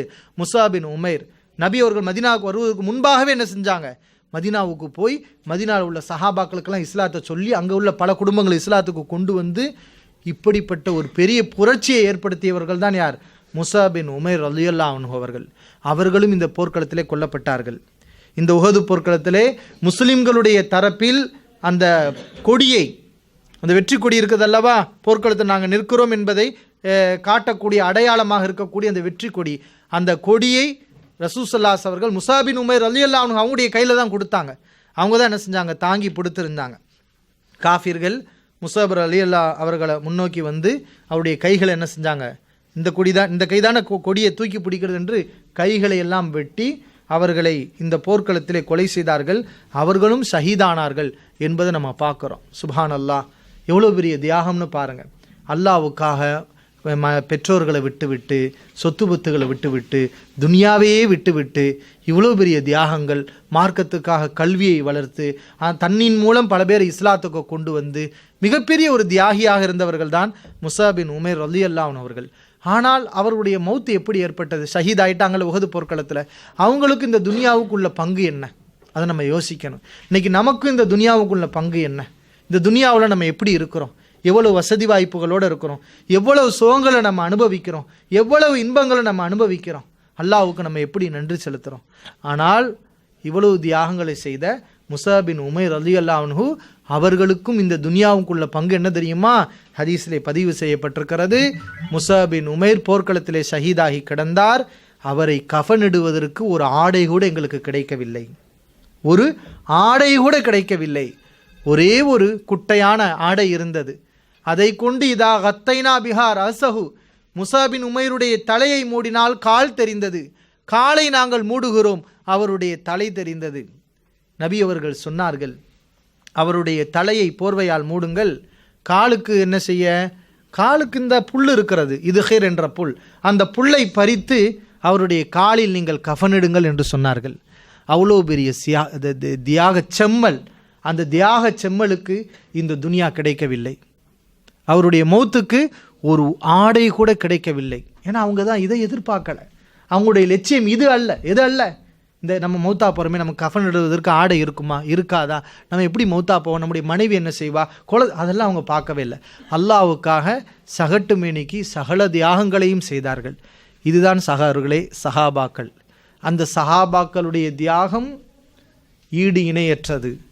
நம்ம எவ்வளவோ பேசலாம், எவ்வளவோ கேட்கலாம், ஆனால் சஹாபாக்களுடைய அந்தஸ்தை யாரும் அடையவே முடியாது. அவர்கள் ஒரு கையளவு தர்மம் செய்தாலும், நீங்கள் உஹது மலையளவு தங்கத்தை தர்மம் செஞ்சாலும் அதுக்கு ஈடாகவே ஆகாது என்று சொன்னார்கள் அந்த சஹாபாக்களுடைய தோழராக இருந்தவர்கள் ரசூலுல்லாஹி ஸல்லல்லாஹு அலைஹி வஸல்லம் அவர்கள். ஏனென்றால் அவங்க செஞ்ச தியாகங்கள்லாம் இப்படிப்பட்ட தியாகம். மார்க்கத்துக்காகவே வாழ்ந்து மரணித்தார்கள். அந்த நேரத்தில் தான் ஹதீஸ்களில் பார்க்கிறோம். இந்த ஹதீஸை அறிவிக்கக்கூடிய ஹப்பாப் ரலியல்லாஹு அன்ஹு அவர்கள் சொல்கிறார்கள், எங்களில் 2 சாரார் இருந்தோம். நபி ஸல்லல்லாஹு அலைஹி வஸல்லம் தோழர்களில் 2 சாரார் அல்லாஹ்வுடைய இந்த மார்க்கத்துக்காக தியாகம் செய்து, அந்த தியாகத்துக்காக இந்த உலகத்திலேயே அல்லாஹ் ரப்புல் ஆலமீன் அதுக்குரிய கூலியை வழங்கினான். மறுமையிலே தருவான், உலகத்திலேயும் அல்லாஹ் அதுக்குரிய வெற்றியை கூலியை வழங்கினான். போர்க்களம் வந்தது, கனிமத் கிடைத்தது, நாங்கள் கொஞ்சம் செழிப்போடு இருந்தோம். இப்படிப்பட்ட சஹாபாக்கள் நாங்கள் இருக்கிறோம். ஆனால் அல்லாஹ்வுக்காக வந்து தியாகங்கள் செய்து எல்லா அர்ப்பணிப்புகளையும் செய்து, ஆனால் அதற்காக உலகத்திலே ஒரு சிறிய நன்மையை கூட அடையாமல் அப்படியே மரணித்து மறுமை நன்மையை மட்டும் எதிர்பார்த்து மரணித்தவர்களில் ஒருவர்தான் முஸாப் பின் உமைர் ரலியல்லாஹு அன்ஹு அவர்கள். அவர்களுடைய வாழ்க்கை சாதாரண வாழ்க்கை அல்ல சகோதரர்களே. பிற்காலத்தில் அவர்களுடைய நண்பராக இருந்த அப்துர் ரஹ்மான் பின் அவுஃப் ரலியல்லாஹு அன்ஹு அவர்கள் ஒரு முறை நோன்பு வைத்துவிட்டு நோன்பு திறக்கக்கூடிய நேரத்தில் அவருக்கு உணவு கொண்டு வரப்படுகிறது. கடுமையான பசியில் இருப்போம். நோன்பு திறக்கும் போது நமக்கு சாப்பாடு தான் நமக்கு ஞாபகமாக இருக்கும் இல்லையா? அந்த நேரத்தில் தன்னுடைய தோழரை பற்றி அவர் நினைத்தார். எந்த நேரத்தில் சாப்பாட்டை தவிர வேறு எதையும் நாம் நினைக்க மாட்டோமோ அந்த நேரத்தில் அந்த உணவை பார்த்து விட்ட அப்துர் ரஹ்மான் பின் அவுஃப் ரலியல்லாஹு அன்ஹு அவர்கள் அழ ஆரம்பித்து விட்டார்கள். என்னுடைய தோழர் முஸாப் பின் உமைர் இந்த உலகத்திலே அவருடைய மையத்துக்கு கஃனிட ஒரு துணி கூட கிடைக்கவில்லை. ஆனால் இன்றைக்கு நாம் நல்ல சாப்பிடுகிறோம், குடிக்கிறோம், பருகிறோம் என்று நினைத்து அழுது அந்த உணவை அவரால் சாப்பிட முடியாமல் போயிற்று என்றெல்லாம் நம்ம ஹதீஸ்களில் பார்க்குறோம். ஆக இந்த மாதிரி ஒரு மிகப்பெரிய ஒரு தியாகம் செய்தவர் தான் முஸாப் பின் உமைர் ரலியல்லாஹு அன்ஹு அவர்கள். அல்லாஹ் ஷஹீதுகள் எடுக்கிறான், பெரிய பெரிய ஷஹீதுகள், பெரிய பெரிய தியாக செம்மல்கள். இவர்களுடைய இந்த மரணம், இவர்களுடைய இந்த ஷஹாதத் நமக்கு ஒரு படிப்பினையை தருகிறது. என்ன படிப்பினை? ஈமானுடைய வலிமை நமக்கு இருக்கணும். அல்லாஹ்வுக்காக எவ்வளோ பெரிய தியாகத்தை நம்ம செய்ய தயாராக இருக்கணும். இந்த துனியா நமக்கு பெருசல்ல, இந்த உலக வாழ்க்கை மட்டும் வாழ்க்கை அல்ல, இந்த உலக வாழ்க்கை நாம் பாடுபடுவதற்குரிய வாழ்க்கை, நாம் அறுவடை செய்வதற்குரிய வாழ்க்கை மறுமை வாழ்க்கை தான். அதனால தான் இந்த துனியாவுக்கு பேர் அல்லாஹ் என்ன வச்சிருக்கிறான்? வலல் ஆஹிரத்து கைருல் லக மினல் ஊலா. இந்த உலக வாழ்க்கை அல்லாஹ் சொல்லும்போது இது முதலாவது வாழ்க்கை. மறுமை வாழ்க்கை என்ன? ஆஹிரத், அது அடுத்த வாழ்க்கை, இறுதியான வாழ்க்கை, அதுதான் நிலையான வாழ்க்கை என்று அல்லாஹ் சொல்லுகிறான். அந்த வாழ்க்கைக்காக பாடுபட்டவர்கள் தான் இந்த சஹாபாக்கள். இந்த தியாகத்தில் ஷஹீதானவர்களில் ஒரு மிக முக்கியமான ஒரு சஹாபி தான் அம்ர் இப்னுல் ஜுமூஹ் ரலியல்லாஹு அன்ஹு அவர்கள். இவர்களை பொறுத்தவரை இவர்கள் ஒரு அன்சாரி சஹாபி. இவங்க முஹாஜிர் கிடையாது, அன்சாரி சஹாபி. சுப்ஹான் அல்லாஹ். இந்த சஹாபி அதாவது ஊனமுற்றவர். ஊனம்னு சொல்லுவோம்ல, நொண்டி, அதாவது கால் சரியாக வேலை செய்யாமல் அல்லது கை காலில் ஏதாவது ஒரு கோளாறு இருந்து அந்த மாதிரியான ஒரு நிலையில் உள்ளவர். இவருக்கு போருக்கு வர வேண்டும் என்ற நிலை இல்லை. இந்த மாதிரியான நபர்களுக்கு போருக்குள்ள கலந்து கொள்ளணும்னு அல்லாஹ் சொல்லியிருக்கிறானா? இவர்கள் போருக்கு கலந்து கொள்ள தேவையில்லை என்று அல்லாஹ்வால் சிறப்பு அனுமதி வழங்கப்பட்டவர்கள். ஆனால் இந்த போர்க்களத்திலே அந்த சஹாபி சொல்லுகிறார், அவருக்கு 4 மகன்கள். 4 பேரும் வீரர்கள், போர் வீரர்கள். ரசூலுல்லாஹி ஸல்லல்லாஹு அலைஹி அவர்கள் போர்க்களத்துக்கு சென்றால் இந்த 4 பேரும் என்ன செய்வாங்க, நபி அவர்களோடு போருக்கு போவாங்க. ரசூல் ஸல்லல்லாஹு அலைஹி உஹது போர்க்களத்துக்கு போகும்போது இந்த சஹாபி நானும் ரசூல் ஸல்லல்லாஹு அலைஹி கூட போர்க்களத்துக்கு போவேன்னு நிற்கிறாங்க. இவர்கள் இயலாதவர்கள், சக்தியற்றவர்கள். ஆனால் இவர்கள் நானும் இந்த போர்க்களத்துக்கு போவேன், உஹது போர்க்களத்தை கலந்து கொள்வேன் என்று அவர்கள் பிடிவாதமாக இருக்கிறார்கள். மகன்கள் சொல்கிறார்கள், அருமை தந்தையே, நீங்கள் தான் இந்த நிலையில் இருக்கிறீர்கள், உங்கள் சார்பில் நீங்கள் 4 பிள்ளைகளை சிங்கம் மாதிரி பெற்று விட்டுருக்கிறீர்கள். நாங்கள் ரசூல் ஸல்லல்லாஹு அலைஹி அவங்களோட போய் போருக்கு போகிறோம், நாங்கள் நபியோரோட போர் செஞ்சால் அது உங்களுக்கு போதாதா, ஏன் நீங்கள் சிரமப்படுகிறீர்கள் என்று மகன்கள் தந்தை மேல் அக்கறை உள்ள யாருமே அப்படி தானே சொல்லுவாங்க. ஏன்னா இயலாமை ஊனமுற்றவராக இருக்கக்கூடிய இந்த சகோதரர் இந்த மாதிரி நிலையில் இருக்கக்கூடிய போர்க்களத்தை வந்தால் நம்ம விரும்புவோமா? அது நம்முடைய தந்தையாக இருந்தால் நம்ம அதை விரும்புவோமா? மகன்கள் தந்தை மேலே இறக்கப்பட்டு இவ்வாறு சொல்கிறார்கள். ரசூலுல்லாஹி ஸல்லல்லாஹு அலைஹி அவங்ககிட்ட அம்ர் இப்னுல் ஜுமுஹ் ரலியல்லாஹு அன்ஹு அவர்கள் வருகிறார்கள். அல்லாஹ்வின் தூதரே, இந்த மாதிரி நான் உஹது போர்க்களத்தில் கலந்து கொள்ள விரும்புகிறேன், ஆனால் என்னுடைய மகன்கள் என்னை வேண்டாம் என்று தடுக்கிறார்கள் என்று சொன்னவுடன் நபி அவர்கள் சொன்னார்கள், அவங்க சொல்கிற மாதிரி சரிதானே, நீங்கள் போர்க்களத்துக்கு வர வேண்டும் என்று அல்லாஹ் உங்களுக்கு சொல்லவில்லையே, அல்லாஹ் உங்களுக்கு கடமையை நீக்கி இருக்கிறான் அல்லவே, நீங்கள் வராமல் இருந்தால் நல்லது தானே என்று நபி அவர்கள் சொல்கிறார்கள். ஆனால் மகன்களிடத்திலே சொன்னார்கள், என்ன சொன்னார்கள், உங்களுடைய தந்தை போர்க்களத்தில் வர விரும்பினால் அதை நீங்கள் தடுக்காதீங்க, அல்லாஹ் அவருக்கு ஷஹாதத்தை வழங்கலாம், அல்லாஹ் நாடினால் அல்லாஹ் அவருக்கு ஷஹாதத்தை வழங்கலாம். இன்னும் நபி அவர்கிட்ட அவங்க சொல்லும் போதே என்ன சொன்னாங்க தெரியுமா? அதுதான் நம்ம பார்க்கணும். இந்த மாதிரி ஒரு நிலையில் உள்ள சஹாபி நபி அவர்கிட்ட சொன்னாங்க, வல்லாஹி இன்னில அர்ஜு அன் உஸ்துஷ்ஹித ஃபஅதா பி உர்ஜதி ஹாதிஹி ஃபில் ஜன்னா. யா அல்லாஹ், நான் இந்த போர்க்களத்திலே ஷஹீதாகி மறுமையிலே சொர்க்கத்தில் நான் வருவேன், இதே நுண்டியோடு நான் என்ன செய்வேன், மறுமையிலே வருவேன், இதை நான் விரும்புகிறேன் யா அல்லாஹ் என்று ரசூல் ஸல்லல்லாஹு அலைஹி அவர்களே, அல்லாஹ்வின் தூதரே என்று அவர்கள் அல்லாஹ்வின் மீது சத்தியமிட்டு நபி அவரிடத்தில் சொன்னார்கள். அதனால் நபி அவர்கள் சொன்னார்கள், அவர் வந்தால் வந்துட்டு போகிறார், உங்களுக்கு என்ன என்று மகன்களிடத்தில் சொன்னார்கள். இந்த போர்க்களத்திலே கலந்து கொண்டு இந்த சஹாபியும் இந்த போர்க்களத்திலே ஷஹீதானார்கள். ஆக இந்த போர்க்களம் என்பது ஷஹாதத்தை சஹாபாக்கள் வேண்டி துடித்து கொண்டிருந்தார்கள் அல்லவா, ஷஹீதாக வேண்டும் என்று பல பேருடைய நியத்து இருந்தது. இது மாதிரி ஒரு வாய்ப்பு நமக்கு கிடைக்காதா என்று நினைத்தார்கள். நம்ம போர்க்களத்துக்கு போகிறோமா, நம்மளால் எதிரிகளை வீழ்த்த முடியுமா, அதெல்லாம் அவங்க பார்க்கல. நம்மளால் வீழ்த்த முடியாதுன்னு அவங்களுக்கே தெரியும். ஆனாலும் அவங்க என்ன நினச்சாங்க, போவோம், முஸ்லிம்களை அழிக்க நினைக்கிறார்கள், நம்மளை கொலை செய்ய நினைக்கிறார்கள், அநியாயம் அக்கிரமம் தலை தூக்கக்கூடாது, நியாயம் நிலைநிறுத்தப்பட வேண்டும் என்பதற்காக இவ்வளவு சஹாபாக்கள் இந்த போர்க்களத்தில் என்ன செய்தார்கள், முன் வந்தார்கள் என்பதை நம்ம பார்க்குறோம். அது மாதிரி ரசூலுல்லாஹி ஸல்லல்லாஹு அலைஹி வஸல்லம் அவர்கள் இந்த போர்க்களத்தில் வெட்டப்பட்டார்கள். நபியவர்களுடைய தியாகமும் இருக்கிறது. ரசூல் ஸல்லல்லாஹு அலைஹி வஸல்லம் பல் உடைந்தது, கன்னம் வெட்டுப்பட்டது, இரத்தம் கொட்டியது, இவ்வளோ பெரிய வேதனையை நபி அவர்கள் அடைந்தார்கள். ரசூல் ஸல்லல்லாஹு அலைஹி அவர்கள் இந்த போர்க்களத்திலே காஃபிர்கள் அடிக்கும்போது சஅத் இப்னு ரபீ ரலியல்லாஹு அன்ஹு இவர்களும் ஒரு அன்சாரி சஹாபி. இவர்கள் யார்? ஒரு அன்சாரி சஹாபி. இவர்கள் நபி ஸல்லல்லாஹு அலைஹி வஸல்லம் அவர்கள் போர்க்களத்தில் எதிரிகளோடு சண்டையிடும்போது இவர்களும் நபி அவர்களோடு நின்று எதிரிகளை எதிர்கொண்ட ஒரு சஹாபி.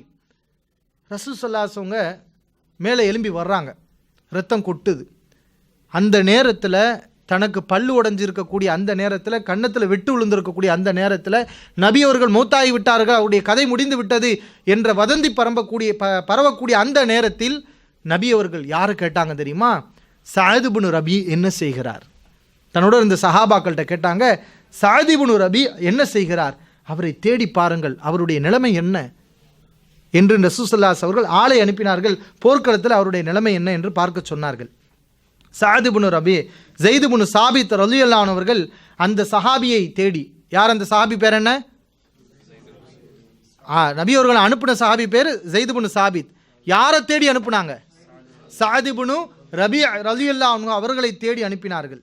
நபி அவர்கள் சொல்லிவிட்டார், ஏன்னா அவங்களுக்கு தெரியும் சஅத் இப்னு ரபீ கண்டிப்பாக அவர் உயிரோடு இருக்க மாட்டார், அப்படியே உயிரோடு இருந்தாலும் கூட கடைசி சக்கராத் ஹாலாக இருக்கும்.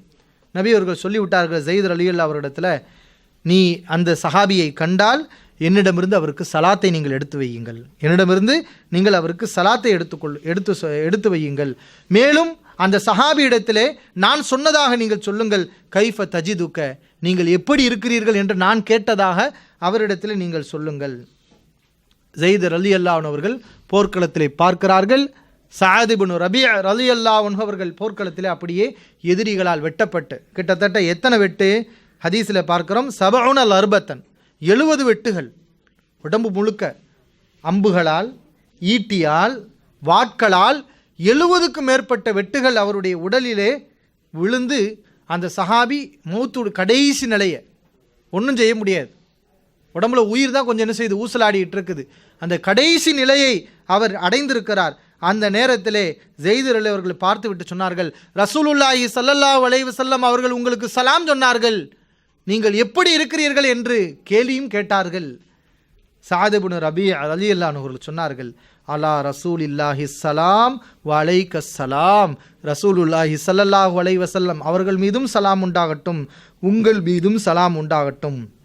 குல், நீங்கள் சொல்லுங்கள், அல்லாஹ் நான் சொன்னதாக சொல்லுங்கள், அல்லாஹ்வின் தூதரே நான் எப்படி இருக்கிறேன் என்று கேட்டீர்களே, அஜிதுனி ரீஹல் ஜன்னா, நான் இப்போது சொர்க்கத்தின் வாடையை நான் நுகர்ந்து கொண்டிருக்கிறேன். என்ன சொன்னார்கள்? நான் சொர்க்கத்தின் வாடையை நுகர்ந்து கொண்டிருக்கிறேன். இது ஒரு இலக்கியமாக சொன்ன வார்த்தை கூட கிடையாது, உண்மையாக உள்ள வார்த்தை.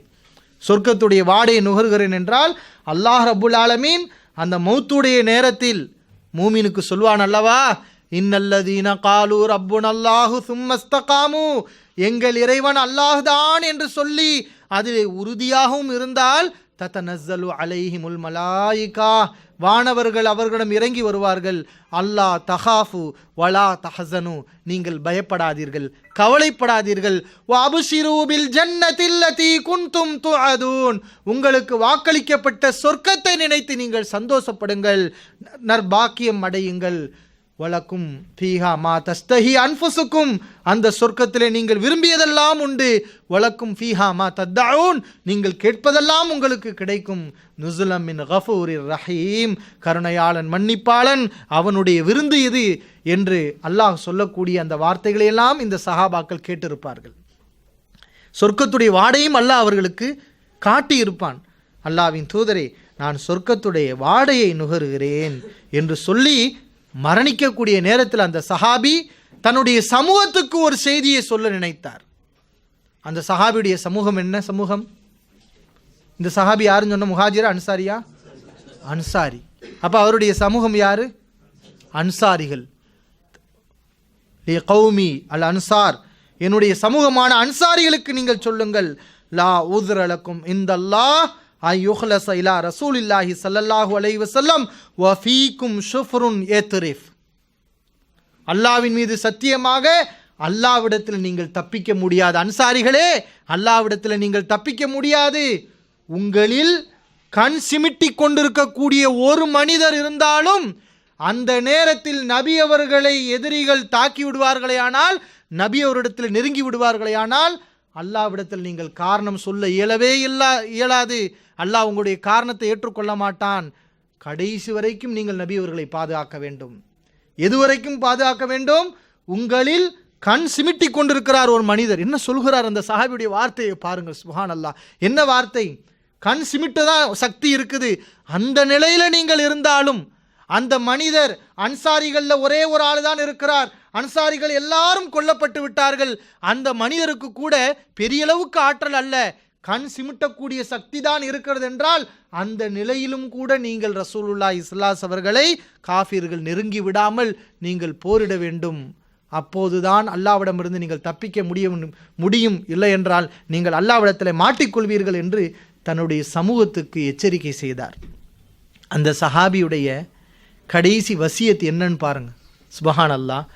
இந்த நிலையில் நம்ம என்ன சொல்லுவோம்?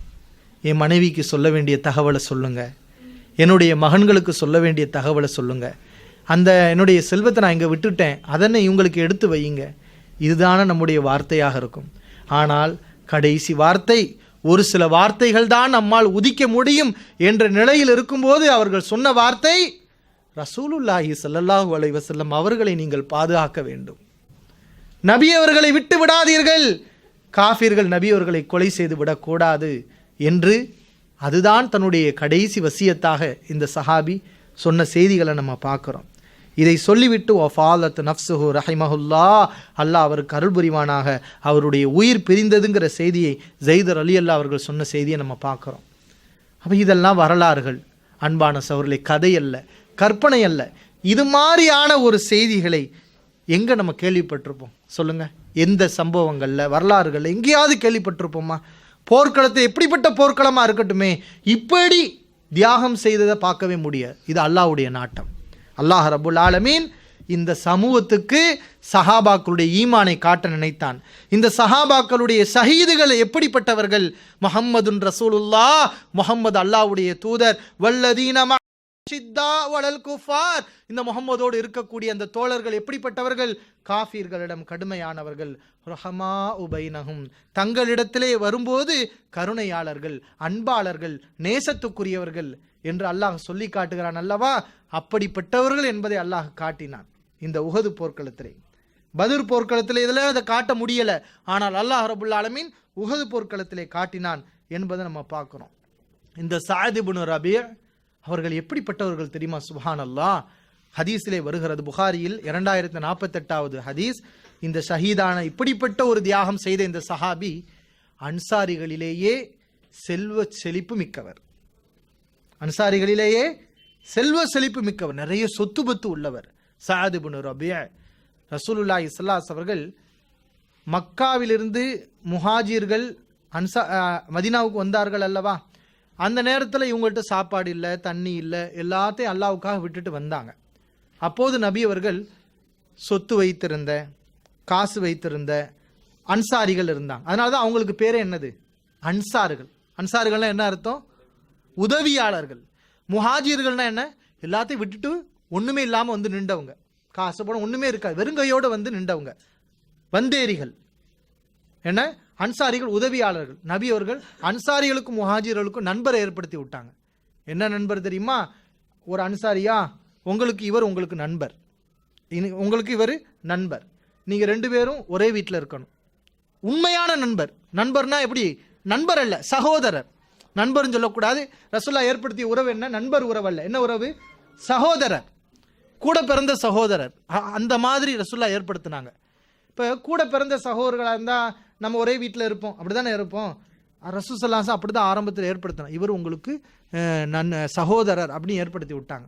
சஅத் இப்னு ரபீ ரலியல்லாஹு அன்ஹு அவர்களுக்கு நபி அவர்கள் யாரை சகோதரர் ஏற்படுத்தி விட்டாங்க தெரியுமா? அப்துர் ரஹ்மான் பின் அவுஃப் ரலியல்லாஹு, அவங்க ஒரு முஹாஜிர். அவரை தான் நபி ஸல்லல்லாஹு அலைஹி வஸல்லம் இவரோட சகோதரராக ஏற்படுத்தி விட்டாங்க.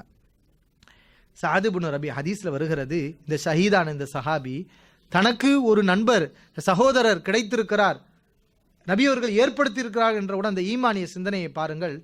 தன்னுடைய சகோதரர் அப்துர் ரஹ்மான் பின் அவுஃப் அவர்களை பார்த்து சொன்னார்கள், கொள்கை சகோதரர், என்னுடைய தோழரே, இன்னி அக்ஸருல் அன்சாரி மாலன், நான் செல்வம் அதிகம் உள்ளவன், அன்சாரிகளிலேயே என்னிடத்துல தான் செல்வம் அதிகமாக இருக்கிறது, நான் என்னுடைய செல்வத்தில் பாதியை உங்களுக்கு தருகிறேன், என்னுடைய செல்வத்தில் பாதியை நான் உங்களுக்கு தருகிறேன். எனக்கு மனைவிமார்கள் இருக்கிறார்கள், ஒன்றுக்கும் மேற்பட்ட மனைவிமார்கள் இருக்கிறார்கள். நீங்கள் விரும்பினால் என்னுடைய மனைவியில் ஒருவரை நான் விவாகரத்து செய்கிறேன். அவருடைய இத்தா காலம் முடிந்த பிறகு அவரை நீங்கள் திருமணம் செய்து கொள்ளுங்கள். இது சொன்னார்கள். இதை நம்ம பார்க்கும்போது சில நேரங்களில் நமக்கு என்னடா மனைவியமா ஒரு மனுஷன் பகிர்ந்து கொள்வான், விபச்சாரம் தான் கூடாது. ஆனால் மக்காவிலிருந்து வந்திருக்கிறாங்க, மனைவி மக்களை எல்லாம் விட்டுட்டு வந்திருக்கிறாங்க. அப்போ இவர்களுக்கு வாழ்க்கை துணை தேவையா இல்லையா? சஹாபாக்கள் அதுதான் பார்த்தாங்க. என்ன வாழ்க்கை துணை தேவையா இல்லையா? மதீனாவில் உள்ளவங்க 2 மனைவி 3 மனைவி வச்சுருந்தாங்கன்னா அப்போ இவர்களுக்கு வாழ்க்கை துணை என்ன?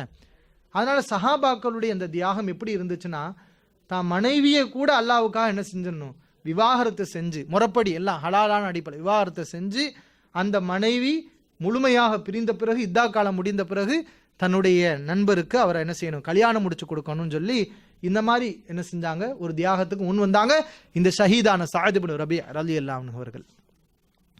அப்போது அப்துர் ரஹ்மான் பின் அவுஃப் அவர்கள் சொன்னார்கள், இல்லை அன்பான சகோதரர்களே, உங்களுடைய இந்த அன்புக்கு நன்றி.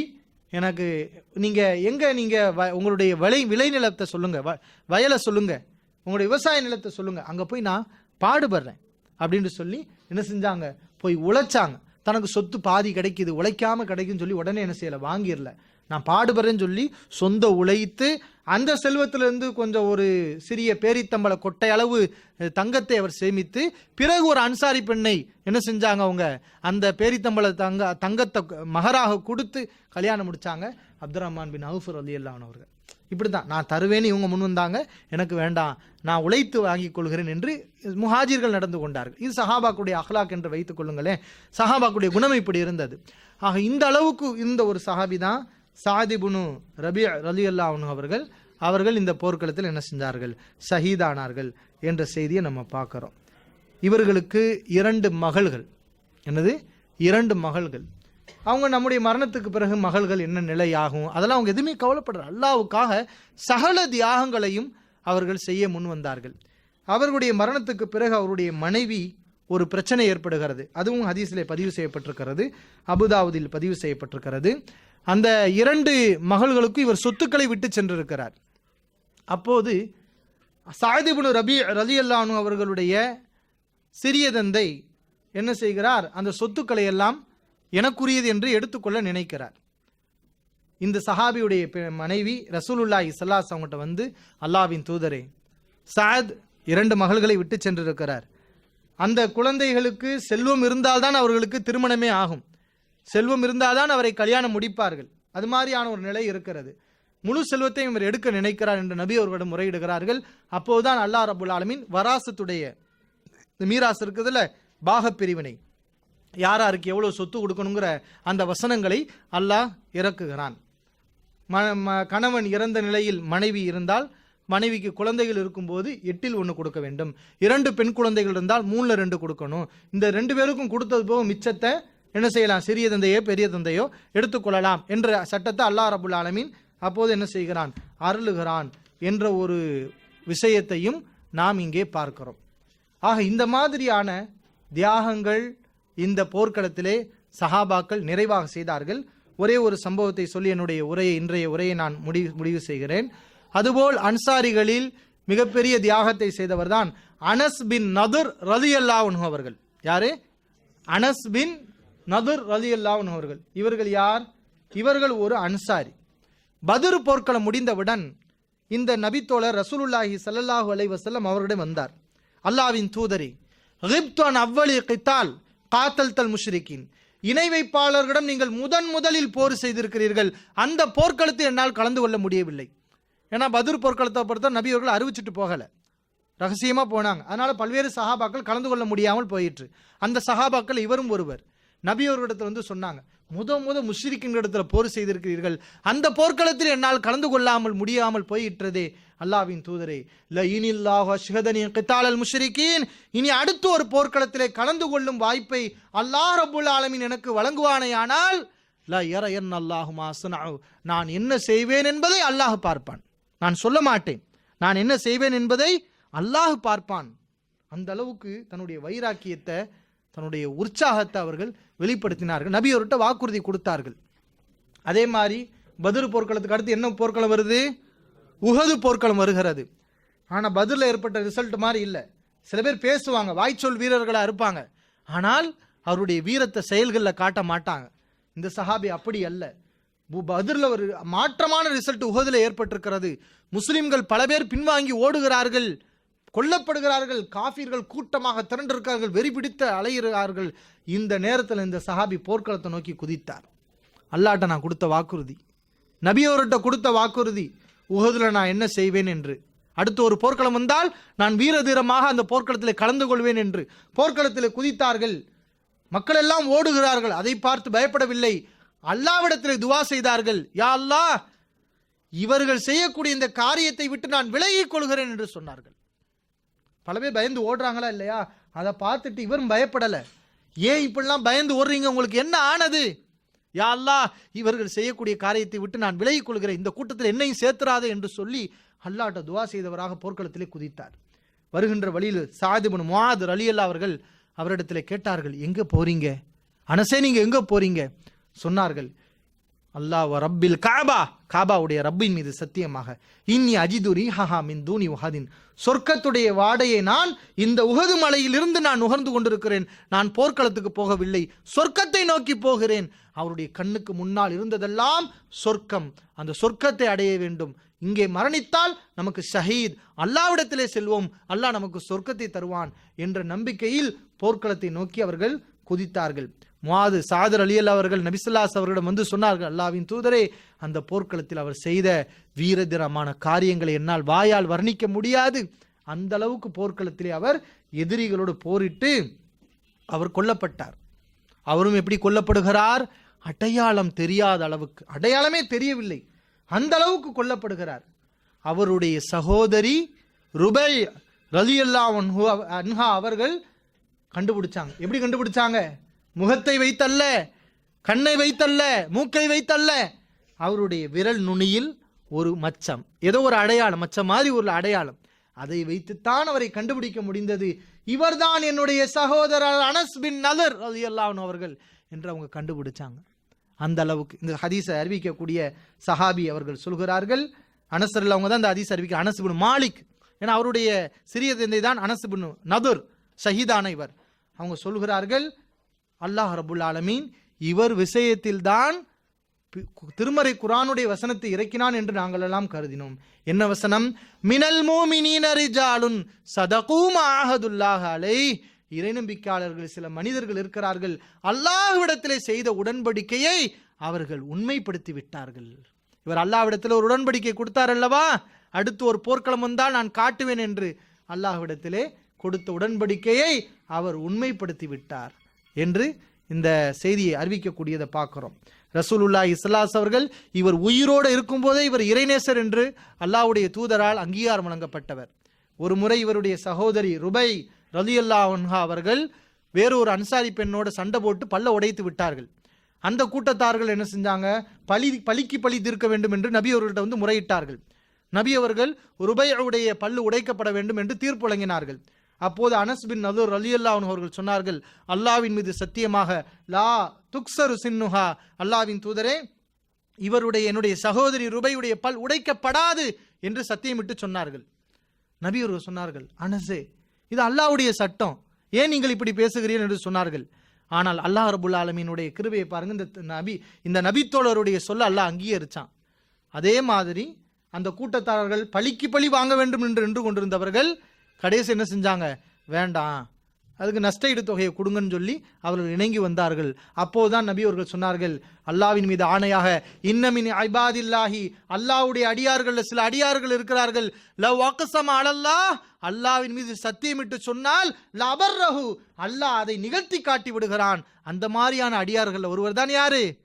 அனஸ் இப்னு நதுர் ரலியல்லாஹு அன்ஹு அவர்கள் என்று ரசூலுல்லாஹி ஸல்லல்லாஹு அலைஹி வஸல்லம் சொன்னார்கள். இந்த செய்தியை நம்ம புகாரில பார்க்கிறோம். ஆக அன்பான சகோதரர்களே, இது போன்ற நிகழ்வுகள் எல்லாம் நிறைய இருக்கிறது. ஆக ஒரு முஸ்லிமுக்கு பொறுத்தவரை எவ்வளவு இழப்பும் நஷ்டம் அல்ல, அதுவெல்லாம் மறுமையில் நமக்கு பெரிய பாக்கியமாக, பொக்கிஷமாக சொர்க்கத்தை பெற்றுத்தரக்கூடிய காரியங்கள். இதுவாரியான தியாகங்கள் நம்மிடத்திலே வர வேண்டும். அந்த தியாகத்துக்குரியவர்களாக நம்முடைய ஈமானை நாம் தயார்படுத்தி கொள்ள வேண்டும். இன்னும் இந்த உஹது போரிலே சஹாபாக்கள் செய்த தியாகங்கள், அல்லாஹ் ரபுல் ஆலமீன் மூமின்களுக்கு அதில் சொல்லக்கூடிய பாடங்கள் நிறைய இருக்கிறது. அதை இன்ஷா அல்லாஹ் அடுத்த ஒரு சொற்பொழிவில் அதை நாம் இன்ஷா அல்லாஹ் அடுத்த வாரமும் இன்ஷா அல்லாஹ் இந்த பயான் இருக்கிறது, அதில் நம்ம அறிந்து கொள்வோம். அன்பான சகோதரர்களே, ஒரு முக்கியமான ஒரு அறிவிப்பு. தற்போது சிரியா நாட்டிலே அங்கு இருக்கக்கூடிய ஷியா அரசாங்கம் முஸ்லிம்களுக்கு அஹ்லு சுன்னாவினர்களை கொலை செய்து கொண்டு, பெண்களை கற்பழித்து கொண்டு, குழந்தைகளை எல்லாம் கொலை செய்து கொண்டு மிகப்பெரிய கொடுமையை செய்து கொண்டிருக்கிறார்கள். இது மாதிரியான நம்முடைய நண்பர்களுக்கு துக்கம் ஏற்படும் போது நம்மளால் செய்ய முடிந்த ஒரே ஒரு உதவி என்ன? அவர்களுக்காக துவா தான். நபி அவர்கள் சொன்னார்கள், தொழுகையில் குனூத் என்ன செய்யலாம்? ருக்குவுக்கு பின்னாடி நம்ம ஓதலாம். அதனால பாருங்க, சில பள்ளிகளில் என்ன செய்யறாங்க? குனூத் ஓதுறாங்க. அது மாதிரியான துவாக்கள்ல நீங்க என்ன செய்யலாம்? ஆமீன் சொல்லலாம். நபி அவர்கள் அனுமதி கொடுத்திருக்கிறாங்க, துவா செய்யலாம், நம்ம ஆமீன் சொல்லலாம், அல்லாஹ்ட்ட துவா செய்யுங்க. நபி அவர்கள் இது மாதிரியான கட்டத்தில் நம்ம கேட்க வேண்டிய ஒரு துவாவை சொல்லி கொடுத்தாங்க. புகார்ல பதிவு செய்யப்பட்டிருக்கிறது, அல்லாஹும்ம, இறைவா, அஞ்சில் மூமினீன, அஞ்சில் முஸ்தலஃபீன மினல் மூமினின், இறை நம்பிக்கையாளர்கள் பலகீனமான மக்களை நீ காப்பாற்று, பலகீனமான இறை நம்பிக்கையாளர்கள் நீ காப்பாற்று. சொல்லுங்க, அல்லாஹும்ம அஞ்சில் முஸ்தலஅஃபீன மினல் மூமினீன். இதனுடைய பொருள் என்ன? இறைவா, இறை நம்பிக்கையாளர்கள், பலகீனப்பட்ட இறை நம்பிக்கையாளர்கள் நீ காப்பாற்று. எனவே இந்த துவாவை நாம் செய்து கொள்வோமாக. அடுத்து ஒரு அறிவிப்பு, இன்ஷா அல்லாஹ் நாளைக்கு வளமையாக நடக்கக்கூடிய மஸ்ஜிது நூர் பள்ளிவாசலில் தர்ஜுமா நடைபெறும். சகோதரர்கள் கலந்து கொள்ளுங்கள். வளமையாக ஒவ்வொரு திங்கட்கிழமையும் இஷா தொழுகையை தொடர்ந்து சுக்பா பகுதியில் இருக்கக்கூடிய மஸ்ஜிது தக்வா மக்கா ஸ்ட்ரீட்டில் 11-12 தெருவுக்கு மத்தியில் இருக்கக்கூடிய அந்த பள்ளியில் ஒவ்வொரு திங்கட்கிழமையும் இஷா தொழுகையை தொடர்ந்து கிளாஸ் நடைபெறுகிறது. முக்கியமான சில அகிதா வகுப்புகள் நடைபெறுகிறது. அதிலேயும் சகோதரர்கள் கலந்து கொள்ளுங்கள். வாஹிர் தாவானா அல்ஹம்துலில்லாஹி ரப்பில் ஆலமீன்.